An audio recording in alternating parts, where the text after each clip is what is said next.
আইন উপদেষ্টা যিনি আছেন তার আসলে বিভিন্ন জায়গায় ঘোরাফেরা করা উচিত, কারণ সে আসলে ওই জায়গার জন্য যোগ্য না। সরকার যে লোকগুলোকে বসাইছে সেই লোকগুলা আমাদের কাছে মনে হচ্ছে তারা আওয়ামী লীগের দোসর হিসেবেই কাজ করতেছে। তাদেরকে যখন প্রশ্ন করা হয় যে এই লুটকৃত আগ্নেয়াস্ত্রগুলো কোথায় গেল, তারা আলু পেঁয়াজের কথা বলে। আমরা এখানে আজকে বসেছি হচ্ছে স্বরাষ্ট্র উপদেষ্টা এবং আইন উপদেষ্টার পদত্যাগের জন্য।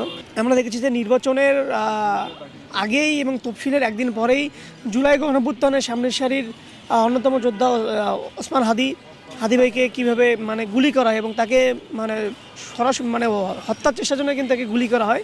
মানে আল্লাহর রহমতে সে বেঁচে আছে, কিন্তু তার শরীরে যে অবস্থা সেটা ভালো না। তো সেই জায়গা থেকে মানে একটা কথা বলতে চাই, আসলে আমাদের জীবন এত সস্তা না যে প্রতিনিয়ত দেশের জন্য আমরা বারবার জীবন দিব। যে দেশের জন্য আমরা দেশের জন্য বাংলাদেশের ছাত্র জনতা, কৃষক, শ্রমিক অনেক জীবন দিয়েছে, কিন্তু দেশের জন্য যারা আইনের জায়গায় আছে, যারা প্রশাসনের জায়গায় আছে, তারা কিন্তু জীবন দেয়নি। আমরা চাই এইবার দেশের জন্য তারাও জীবন দেখ, তারা 10টা সন্ত্রাসী ধরে তারা দেখা যাচ্ছে দেশের একবার জীবন দেখ। কারণ যখন তারা বুঝবে যে আসলে তার সহযোদ্ধা মারা গেলে কীরকম ফিলিংস হয়, তখন আসলে সে বুঝতে পারবে যে হত্যার বিনিময়ে কীভাবে যারা হত্যা করে তাদের ধরার জন্য কী কী করা প্রয়োজন। আমরা দেখেছি যে গণঅভ্যুত্থানের পরে যারা প্রশাসনের বিভিন্ন জায়গায় ছিল এবং যারা আসলে প্রশাসনকে সাপোর্ট দিত, যেমন স্বরাষ্ট্র উপদেষ্টা এবং আইন উপদেষ্টা, তারা কিন্তু আসলে এই জায়গাগুলো তারা পরিচালনা করে, কিন্তু তাদের যে কার্যক্রম সেই কার্যক্রম কিন্তু ওই রকম হয়নি। আমরা দেখেছি 2 দিন আগে তাকে প্রশ্ন করা হয়েছিল দেশের যে পরিস্থিতি, কিন্তু সে তখন বলেছিল আলু নিয়ে কথা। আমার মনে হয় তাকে আলুর ব্যবসা করা উচিত বা অথবা পেঁয়াজের ব্যবসা করা উচিত। এবং আইন উপদেষ্টা যিনি আছেন তার আসলে বিভিন্ন জায়গায় ঘোরাফেরা করা উচিত, কারণ সে আসলে ওই জায়গার জন্য যোগ্য না।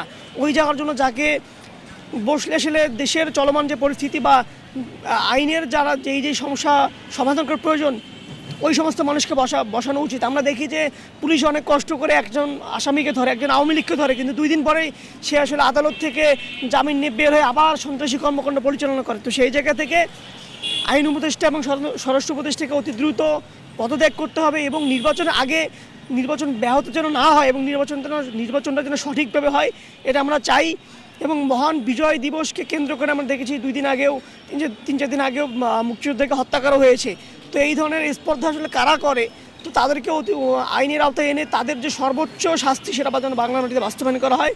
যদি বিচার ব্যবস্থা সঠিকভাবে পরিচালিত হয়, তাহলে দেশের যে চলমান যে পরিস্থিতি বা দেশের যে পরিস্থিতি স্বাভাবিক থাকার কথা সেটা বাস্তবায়ন হবে, এটা আমরা বিশ্বাস করি।